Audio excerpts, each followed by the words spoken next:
Quelqu'un voulait savoir et a écrit aujourd'hui ou hier, il a dit, je veux savoir quand Kat va être avec le Seigneur, il veut connaître les différences, Père, Fils et Saint-Esprit, et demande leur personnalité, voix, regard, sont-ils différents, et Dieu est-il bavard, aime-t-il s'asseoir et discuter avec nous, ou bien est-il tout à faire, est-il strictement à faire? Dites-moi ce que vous pouvez nous répondre à ce propos. Ils ont des personnalités différentes. Maintenant, leurs images, c'est une chose différente. Elles ont des personnalités absolument différentes. Et je veux commencer par l'Esprit Saint. Le Saint-Esprit aime les drames, il aime les arts, il est extrêmement créatif, il est parfois poète. Si vous prophétisez ou quelque chose comme ça, ce serait sous forme de poésie et l'Esprit Saint a cette personnalité. Il est excitant, il est aventureux.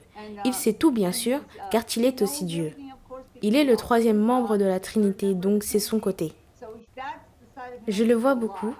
Probablement on l'entend plus que les autres, juste parce que l'Esprit Saint est vraiment à l'intérieur de moi. Quand vous lui demandez de vous habiter, il est vraiment là, d'accord? Et vous obtenez beaucoup plus de compréhension et de révélation lorsque l'Esprit Saint est en vous. Alors quand il marche à tes côtés, quand tu es né de nouveau, il vient ici et marche à tes côtés. C'est ce que dit la Bible. Mais quand tu lui demandes d'habiter en toi, il se meut en toi, devient le temple de l'Esprit Saint. Cela signifie que c'est sa demeure. Maintenant, l'Esprit Saint a des couches illimitées. C'est son image. Elles lui ressemblent toutes. Elles sont toutes lui. Quand tu lui demandes, veux-tu s'il te plaît habiter en moi, il prend une couche de lui-même et l'envoie vivre en toi. Il a toujours lui-même, c'est juste pour ça qu'il sait tout partout. Le Père, lui, est un Père. Il est le plus gentil membre aimant de la Trinité. Même Jésus lui-même a dit qu'il n'y a aucun vraiment bon ou plus grand de tous qui n'est le Père. Il en parle même lui-même et donc je dirais que la gentillesse vient juste des vagues d'amour. Et oui, il nous parle comme des enfants. Et quand tu étais une toute petite chose en lui, il te tiendrait même dans sa main. Il chanterait pour toi, il te parlerait, il te raconterait des histoires drôles. C'est la personnalité du Père. Bien qu'il soit toujours Dieu, il est saint. Mais Jésus-Christ, il est bien sûr gentil et aimant, mais regardez sa personnalité quand il est sur la terre. Il est dans son corps glorifié, il est le souverain des rois, il est le roi. Alors voici un gentil et un père aimant qui nous a tous portés, qui en sait plus sur nous.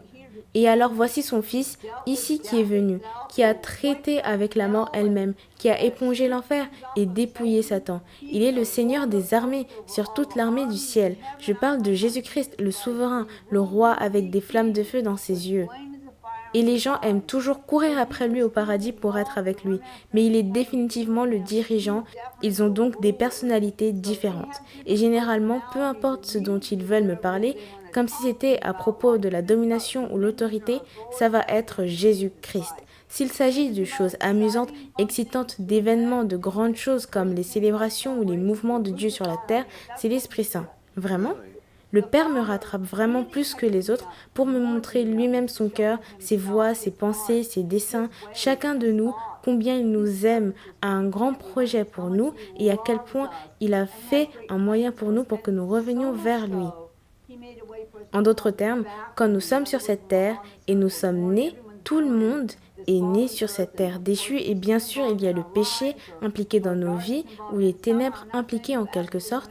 Vous êtes absolument allé près de ça, mais vous vivez simplement dans cette atmosphère avec des gens qui ne sont pas pieux, vous en êtes affectés, alors quand vous recevez le Christ, son sacrifice sur la croix, il efface tout de cela hors de toi et tu deviens aussi juste. Tu as un moyen de revenir au Père. En fait, le Père est de sorte qu'il a chacun un objectif, deux objectifs distincts, mais ils peuvent toujours entrer l'un dans l'autre et y être un. Et ainsi le Père sera du genre aimant, mais il ne peut pas tolérer la haine ou le mal. C'est pourquoi il a expulsé Satan et le tiers des anges qui sont tombés. Il ne voulait pas de ténèbres au paradis. Il n'en voulait aucunement là-haut. C'est pourquoi ils ont tous été expulsés, mais il aime tout le monde sur cette terre. Même la gauche, même tous ceux qui font des choses qu'ils ne devraient pas faire, il les aime. Mais c'est pourquoi il a envoyé son Fils. Ils ont besoin de connaître son Fils et il changerait.